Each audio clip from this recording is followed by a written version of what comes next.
Hello, this is Javi with Javi's Woodshop. The following is a short lesson taken from my weekly Thursday evening CNC with Javi episode.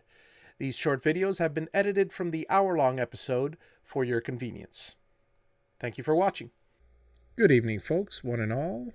Welcome to Learn CNC with Javi, show number 4. I'm going to start this week. We're going to do a captain's wheel.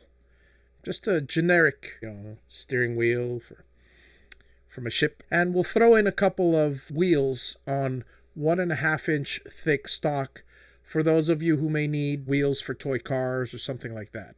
Last week, if you'll remember, we worked on the Gatton sign. Little small one. Take a close look. Again, none of this is finished yet. I'll be happy to take suggestions as far as how you think I should finish the Gatton CNC sign.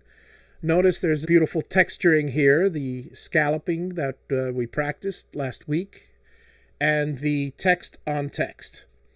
If you look at it from the side, you'll see the Gatton sticks up, the CNC is underneath, and we, of course, have our border.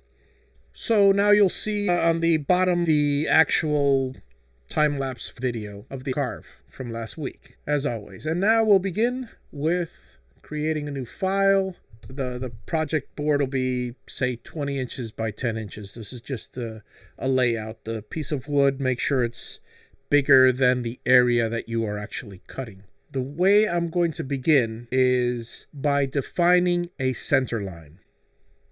As I begin, I'm going to explain a couple things for working with double-sided projects. For instance, I'm going to create a captain's wheel.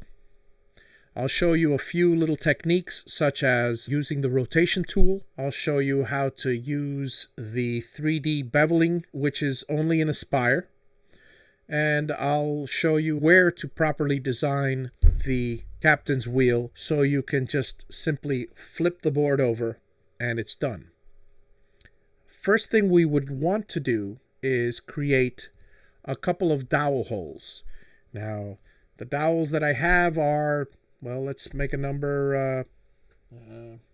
We'll use 1/4 inch dowels. We'll create a hole at 18 inches high, 6 inches, right at the center line. And the diameter will be, of course, 1/4 inch.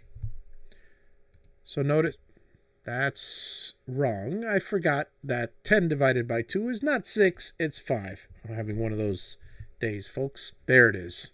We'll get rid of that first one. Let's change that and put it at 19 inches just to get it out of the way. Apply, and we'll create another dowel, say 5 inches and 1/2 inch up. We now have 2 holes which we will use to drill into your spoil board and into the actual piece all the way through. The reason being is, let's say this was your board. We're working today off the center line because we're going to be flipping it over to the other side. We're going to do one side, say the captain's wheel and the tires on one side, and the back side of it, whether it's exactly the same or different, we're going to do one of these things, flip it, and we'll do the back side. Imagine, if you will, that it's on a pivot point dead center. There's a center line here, basically going off center. As long as it's symmetrical, both sides will align. The key is working off center. There are a couple different techniques.